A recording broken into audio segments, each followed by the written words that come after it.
Hello, what's happening people? My name is Robbie and I am back for a reaction video, the first one since I think last May, so been slacking, I've been busy at work, trying to make more of an effort with social media, and one of the things that people seemed to like when I did post on YouTube was the reaction videos. So here we are. Today we're watching a video by the School of Hard Knocks, asking Palm Beach billionaires how they got so rich. I went to Palm Beach last year for a convention. I spent a week living in Palm Beach, and originally we booked an Airbnb in West Palm Beach, which is sort of like the downtown city area, but it was in one of the rougher areas of the town, so we decided that we would change. So I found us an Airbnb on the sort of island of Palm Beach where all the rich people live, evidently, and it's like another world. I've visited loads of places in my life. I've never felt so poor in any place in my life. It is so rich. I think it might be one of the richest cities or richest towns in America, and you could tell every other car was a Bentley, a Rolls Royce, Ferrari, Lamborghini. It felt like a little bubble, but it was also very nice. I'd definitely go back and I would highly recommend it. But I'm not the how did you get so rich guy. I'll chit chat with people in bars or coffee shops or whatever, but approaching people on the street and asking them what they do for a living and how they got the Rolls Royce or the Bentley or whatever, it's not my scene. Thankfully, the School of Hard Knocks are asking the questions for us, so let's get stuck right in. I'm going around Palm Beach asking people what they did to become wealthy. You're gonna hear the oddest story of your life then. Let me hear it. You'll never hear of a career like this in your entire life. Tell me. You that. I didn't even go to university. You didn't go to college, but you started a $500 million a year business. Well, no, my business is $1 billion. What business made you the most money? Now I'm in private equity. Now you're in private equity. Right. What's the most amount of money you made in a single year? The company did multi-billions of dollars in revenue a year or so. What was the highest role that you held in that company? I was the CEO. This is something right off the rip. This video is reflecting something that I noticed when I was in Palm Beach. It's not new money. There's not that many young people there. There's quite a lot of older people, and you sort of get the vibe that they might be in property, real estate, private equity, CEOs of large companies, all sort of older, typically white guys was my experience, or what I had sort of noticed. Excuse me, sir. Sir, how old were you when you made your first million? I haven't made it yet. No? Yes, you have. Come on, come on. I feel like you've got to be a certain type of person to ask someone that question, and I don't know if I'm that person. It's quite an abrasive approach. Real quick, I have the biggest business media channel in the world with 12.7 million followers. I interview business owners all over the world for the younger generation. Can I get 30 seconds with you? Recording this? Yeah. Wait, can I get 30 seconds with you? No, I'm going down. That's part of making your first million. What's that? You never have 30 seconds for anybody. Excuse me, sir. What did you do to become wealthy? So I started one of the biggest. No, we're having a meeting. Sorry. I know. I was talking to him. I wasn't talking to you. We're having a meeting, but thank you. Excuse me, sir. I was talking to him, I wasn't talking to you. Brutal. You're not the guy with bread. The middle guy is. How old were you when you made your first million? Pardon? How Get the man some sun cream immediately. old were you when you made your Oh, first that's a million? long time ago, son. What line of business are you Okay, in? pardon, I'm in med tech, but tech? I'm not up for interviews. So I have the Thank biggest you. business media channel in the world. I've interviewed Shaq, the CEO of Nike. Another thing that I've observed about wealthier people, especially older ones, they don't like to talk about it. I think younger people talk about finance, talk about their portfolios, how they make money, how much money they make or have or whatever. Older people, they still don't do that. In 7-Eleven. Can I get 1 minute with you? Excuse me, sir. What did you do to become wealthy? What's that? What did you do to become wealthy? Got a brother-in-law, rich brother-in-law. A rich brother-in-law? I'm going around Palm Beach asking people what they did to become wealthy. I'm going around Palm Beach asking people what they did to become wealthy. You're gonna hear the oddest story of your life then. Let me hear it. You'll never hear of a career like this in your entire life. I Tell promise me. you that. Tell me right now. I got out of college and I got behind the wheel of a truck and sucked gravel off of rooftops. So on commercial buildings, whether they're 10 stories high, 5 stories high, all over the 5 boroughs of New York, I sucked gravel off of roofs instead of wheelbarrowing and shoveling gravel off. From that, I got into industrial cleaning, power plants, refineries, steel mills, and built a vacuum truck business nationwide and a liquid storage tank business nationwide. So what's the biggest year you had in revenue? What's the most you made in a year? I won't disclose that, but it's public knowledge. I sold to 4 public companies. Wait, so real quick right here. So I have the biggest business media channel in the world. I interviewed like the CEO of Nike, the CEO of 7-Eleven. Can I get 30 seconds? It's for the younger generation. Real quick though, how important was vertical integration? The hardest part in business is people, managing people. Yeah, wait, could we walk with you for 30 seconds? I promise you. Listen, I need to get one interview while I'm out here, man. I've had a rough. Every time I watch this guy's videos, the one thing I do notice about him is he's very persuasive in getting that 30-second interview. It's probably why the channel does so well, is because he's able to approach people and convince them to do the interview, even if it's only for 30 seconds. And he'll get his sort of 30 to 60 seconds with them, which can then be, you get enough of them, you turn it into a full video. The old people don't want to do it, so just a couple questions, man. Sure. Now, you sold to 4 public companies, so you were dealing with some sharks. What was your secret to sales? How did you get in front of those customers and sell to them ultimately? Knocked on doors cold. Just knocked on doors. No cell phones, beepers, and payphones. But what was the best financial decision you made throughout your career? Great question. Betting on myself. Right. Did you come from a rich family? No. So how did you change your family's trajectory? I bought my first vac truck for $180,000. Today they're worth $500 to $600. But I bought it with some money I saved over time and paid it off. Talk to me about customer retention, because a lot of people, they'll get a client, they'll lose them within a couple months. How did you maintain customers for such a long period of time? You got to stay the same person. Don't change. Stay loyal, hungry, and become friends. You never have customers. They become your best friend. Buy them ice cream, buy them hot dogs, and that's how you get somewhere. Did you ever have anybody that doubted you in business? Oh, that's the best people I want to go after. Give me that year. What's the biggest? You said it was public in terms of revenue. What's the most amount of money you made in a year? Was it hundreds of millions or? Yeah, north of 100. I sold. I got to go celebrate a birthday. Can I get your contact? Yeah. Thank you so Go much, get it. brother. I appreciate it. Reach Sir, out I anytime. really appreciate you, man. That's very clever. He's turned to asking someone one simple question on the street to get in the guy's contact information, business card. Who knows what that leads to? A full-length podcast or video interview. Probably a decent contact to have with that sort of net worth and connections. That's why you should always be networking. Thank you, brother. Excuse me, sir. How old were you when you made your first million? I think I was 25. How'd you make it that early? I was in mortgage banking in San Francisco. So did you own a company or were you just I did. I broke? started a mortgage company. It was a mortgage bank. How'd you get into that business and why that industry in particular? By mortgage bank, does he mean mortgage brokerage or mortgage lender, I wonder? Because that's what I do. I'm a mortgage broker, finance broker. Interesting to see how this might apply to me, which is ultimately why I'm watching the video. Because real estate was popping off in California and the most expensive real estate, well, San Francisco. So Right. that was where we started. So what business throughout your career made you the most amount of money? I would say the legal business. So you're the in law. litigation business. I'm a lawyer. What type of law do you practice? We do personal injury and mass tort cases. So across your firm in terms of revenue, what's That doesn't really apply to me because I'm not a lawyer. And I think law in America and law here are significantly different in terms of income, and just industries in general I think are quite different. the most amount of money you made in a single year? We had a case that resolved for $54 million. 54 million. What happened in that case? It was a personal injury claim for someone who was injured in a car wreck case. It's very competitive in personal injury. There's a lot of people that are competing. How did you build your personal brand and stand out to get those kind of cases to settle for multiple 8 figures? I became an expert at SEO and advertised on the web before it was popular, and that brought in all the cases, and that's how we got it launched. Give us some game right here on marketing and SEO, because again, people can be great at what they do, but no one may know what they do. Don't try to pursue SEO. It's all but dead. Get out there and market yourself on social media. So if you go to Bryce Angel, you'll see on Instagram, Facebook, all those channels, you'll see me on there, and it'll show you what to do. Yeah. Did you come from a rich family? I do not. So what was your turning point to financial freedom? What made you want to kind of go out there and build a multi-million dollar Starting business? my own company. Wait a minute. I think I follow this guy. Bryce Angel. If this is the guy who flies his own plane, it's like a Vision Jet or something. Bryce Angel. It is.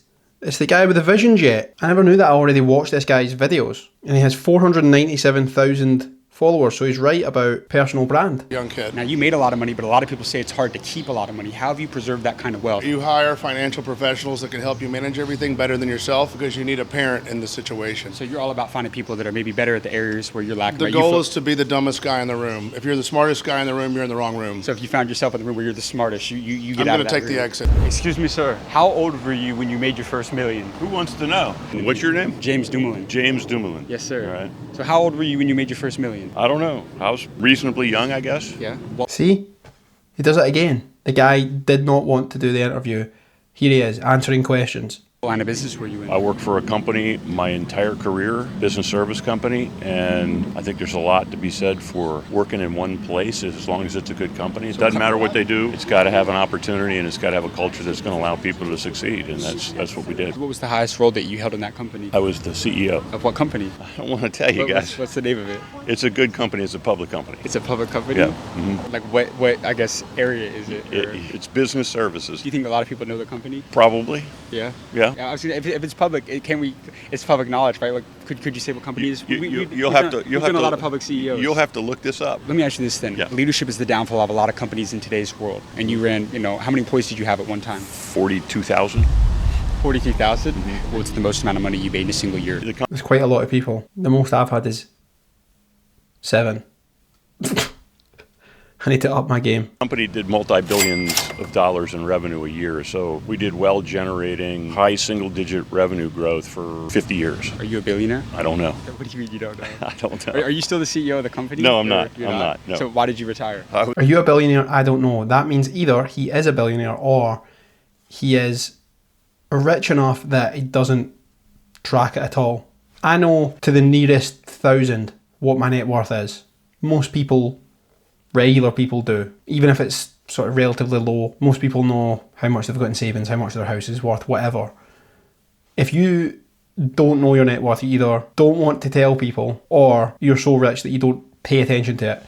Either way, good position to be in. I was there for 18 years as CEO, and there's a point in time where you realize you're not running at the same pace that you were in your younger days, and it's time to turn it over to somebody else. Right. Who am I giving the advice to? Somebody's starting out at a corporation right now, Okay. and they want to work their way up and become a CEO. Because most people, they can't even imagine that. Like that seems so unreasonable to people. Right. But you put it in reality. Every day, I went to my boss at the end of the day, and I said, I'm done with what I had to do today. Is there anything else you want me to do? Sometimes they'd say no. Occasionally they'd say yes. I need this. Can you help me with this? But my boss eventually thought that I was their right-hand person because every single day I'm coming to him and asking him, is there anything else I can do? And when your boss thinks you're their right-hand person, when their boss comes to him and say, we need somebody to do something else, do you have anybody? The people that are volunteering to do all that extra work are the ones that get the chance to do it. Now, every time you get that extra chance, now you got to perform. You got to do a really good job. But my advice is be your boss's right-hand person. Be there. Be there all the time. Go to them every day. What else? Can I do anything for you? Sometimes they give you stuff to do, but what they're giving you to do were things that they had to do. So you're learning some of your boss's job by doing that sort of thing. So that would be my advice. You got to work your butt off. How did you deal with all that pressure? I think a lot of people would disagree with that advice, particularly younger generation. A lot of people take the opinion of, if I'm not being paid for it, I'm not doing it, or why would I take on extra responsibility if I'm not going to be paid for it? I think that is the wrong way to look at things sometimes. I mean, don't have the piss taken out of you, but if you're working for a salary or an hourly rate and there is an extra 10% you can do on a regular basis, it does get noted in most instances. But I think there is a problem with people not wanting to go, not the extra mile, but not even that extra 5%, for example, which could make all the difference compounded over your whole career. Because you got to worry about shareholders, you got to worry about employees, you got to worry about customers, you got to worry about prospective clients. How did you manage to stay calm when you have immense pressure like that? Because again, to have 40,000 people working on you, you've got people that are investing in your company, you got to perform. How did you manage that, man? That's incredible. I know it wasn't easy. No, it's not. It's not. It's not. I guess the best way to say it is as you move up the organization, you kind of get used to different levels of pressure. I tell my kids that life doesn't quit throwing hard problems at you. You just get more used to dealing with them. And as you get more used to dealing with them, you don't overreact as much as you did when you were younger. So, it's like the frog in the kettle and you turn the temperature up. They don't realize it's going up. It's just going up. That's what happens in business with the kind of pressure that you take on as you move up into more and more responsible positions in the company. What was your name, sir? I'm Scott. Scott, last name? I'm Scott. Scott, thank you, sir. I appreciate you. Guys, we just interviewed a billionaire out here in Palm Beach. So he knows not to give his last name because then he's easily Googleable. Googleable? Is that a word? Easy to search on what the publicly listed company he was the CEO of. And I'm quite curious as well. We wouldn't say who he was or what company he worked for, but we looked him up and his net worth is over $12 billion. Guys, Palm Beach has been crazy. We're headed right now to go get our next interview. But before we do... Holy shit. He definitely was giving off like rich person energy, but I would have guessed in the hundreds of millions maybe, but that's insane. 12 billion. Sir, how old were you when you made your first million? 42. And what line of business were you in? Industrial equipment, sales, service, rental, generators, that type of thing. Did you own a company? I've owned a couple, Canada and in here. Down in What the business US. made you the most money? The business I'm running right now. What is it? Well, it's a business that sells generators across the U.S. and heavy equipment. What's the most amount of money that you've made in a single year? 500 million. $500 million. How did you get into this business? It's a very niche and very specific business. Everybody thinks Well, that... no, I'm very diversified. I've been in oil and gas. I'm in commercial vehicles and things of that nature. I do a lot of different things. things. So I got a lot of geographical diversity, and I've got a lot of sector diversity. I got a lot of guys that like to do the right thing for our customers. Right. Did you come from a rich family? No, You didn't. I was a mechanic. Were your parents wealthy? No. So what was your I turning? I didn't even go to university. You didn't go to college, but you started a $500 million a year business. Well, no, my business is $1 billion. You've been at the table with some hitters. And- What's the biggest and- deal you ever closed? Probably about a $250 million deal with one customer with one order. Whenever you have a prospective client that's on the fence, they're leaning towards a no, what's kind of your strategy to get them back over to a yes? Give me a negotiation or a sales tactic that's helped you a lot. I would say it's largely just the relationship building exercise. Whether you take a guy out on a golf course, take him for dinner, take him on a boat for a weekend, there's a lot of ways of developing that trust. A lot of guys use golf courses for doing that. A lot of guys use going fishing or taking them on a holiday. I blend it depending on what the nature of the customer is. Oil and gas. I'm trying to learn to play golf just now. Not particularly for the entertaining clients aspect of it, but it is a handy thing to keep in mind that you can use it for that. I'm dreadful at it, and there's no way that I would take any of my clients to a golf course just now because it's actually embarrassing. And if I seen myself playing golf, I wouldn't get any financing from me either. But one day I might be semi-okay at it, and at that point I can take my clients golfing. So if any of my clients are watching this, give me like a year, 18 months, we'll go play golf, maybe. Guys, they like to go shooting hogs from a helicopter. I mean, every different strokes for different guys. You study your clients, is what you're saying. Yeah, got to know your demographic. Got to know who you're dealing with. You're dealing with bankers. You're dealing with guys in major markets like Chicago, Washington, New York. Or you're dealing with guys in the oil field down in Midland, Odessa. Two different kinds of clientele, and you got to deal with them appropriately. A lot of points to be learned.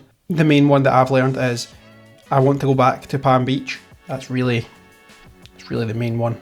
Not entirely joking. One thing that I experienced when I went to Palm Beach was putting yourself in environments. So let's take this video for example. You put yourself in an environment of other wealthy people, you start to pick up on what wealthy people are doing. This doesn't just go for you need to visit Palm Beach where there's a large concentration of billionaires, but maybe in your local area there's a coffee shop near you, or there's a coffee shop that's in a maybe nicer area and you're going to spend some time in a coffee shop anyway, you might as well go to the one where in the nicer area. Same goes for networking events, coffee mornings, getting yourself into rooms where people are doing the things that you want to do or are in positions where you want to be or are closer to where you want to be. If you want to be a billionaire, try visiting Palm Beach. If you want to be a property investor, get to some property networking events. If you want to be a musician, go to some live shows, get to some practice rooms. Getting yourself into the right places is half the battle. Being able to speak to the people and put yourself out there and chat to the people is the next part of the battle, but getting yourself there is quite important. And I've experienced that firsthand in how I've made my way into finance, which I've done a video about before, networking. Getting myself into the right rooms with the right people, and it's paid off for me. Sold my old business, now working in finance, and significantly better both financially and enjoying my work and having an interest in what I do. That all comes from getting yourself in the right room and doing some networking. Anyway, we'll call it a day on Non-Millionaire React. Hopefully we'll be able to change the name of that series in the near future. I'd like to change it to Millionaire React, but I don't like to lie on the internet, so we'll keep it Non-Millionaire React for the time being. Thank you as always for watching. Thanks for sticking with me, because I know this is like the third video I've posted in 12 months, and hopefully I'll see you next week. Take it easy.